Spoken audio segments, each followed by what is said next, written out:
So the city council, as a policy direction, when they told me to build a neighborhood program, they said, we don't necessarily want you to build a program for the city to come in and do things for neighborhoods and for individual citizens. We want you to provide resources and opportunities for those neighborhoods and those folks that want to do things for themselves and together. And we'll bring out a tool lending center, we'll bring the tools, we'll bring church volunteers, and those folks that need help and those folks that want to take a leadership role in the neighborhood, we'll connect those resources and make things happen.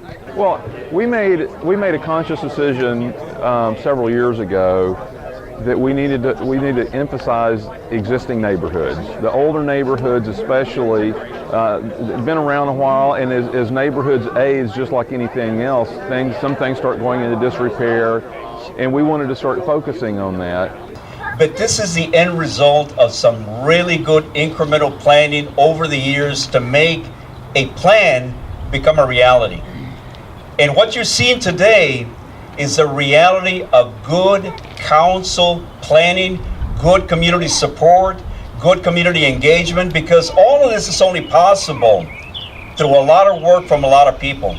Established neighborhoods are having an opportunity to take ownership of their whole area and make it better.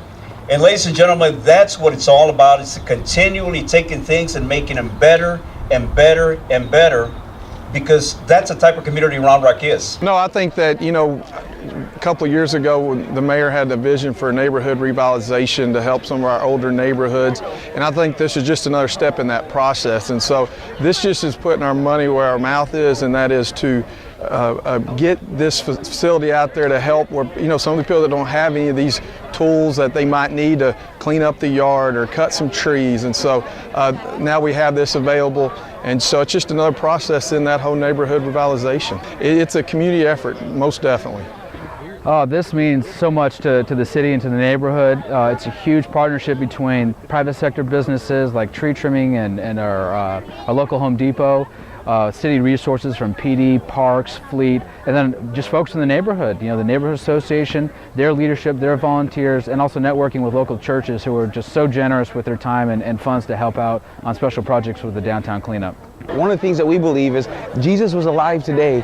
He would find some of the biggest needs of the city and he would meet them, not just by speaking words, but with actions, with love, and by grace. And we believe that God's called us to be Jesus to our city, and we love the city of Round Rock. We think it's the best city in the entire state of Texas and in the nation, and we just want to represent Christ well and find the needs that are in the city and meet them with tangible ways. Everybody can say you love the city, but we want to show love with action. I think one of the most difficult things that we've had, one of the challenging things we've had, is when 90% of the people that live in Round Rock didn't live here 30 years ago, 20 years ago, whatever it is. I mean, as fast as we've grown, how do you create that sense of community where you feel like this is your home, not just a place that you live?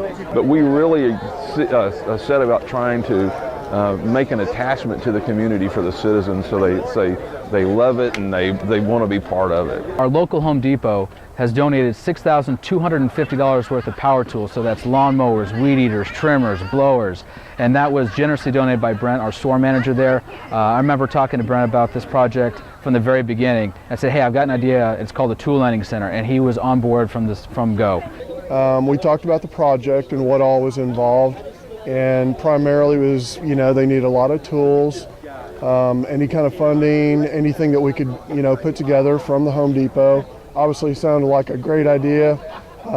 One of our core values is giving back to the community, and so we got together, got the funding, got a whole bunch of power tools, hand tools, put together, donated just under $6,300 in power tools to help out.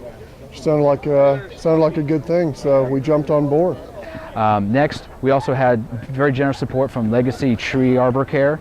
They came out and gave an amazing quote on tree services for folks in downtown that need a little extra help. And they also had a private donor within the neighborhood that stepped up with $5,000 to put towards tree trimming services for those folks that need a little help. So yeah, it's been a huge partnership with so many people, and yeah, it's been a long project in the making, and it's incredibly worth it now that we've debuted it, and it's going to be an asset for all the neighborhoods.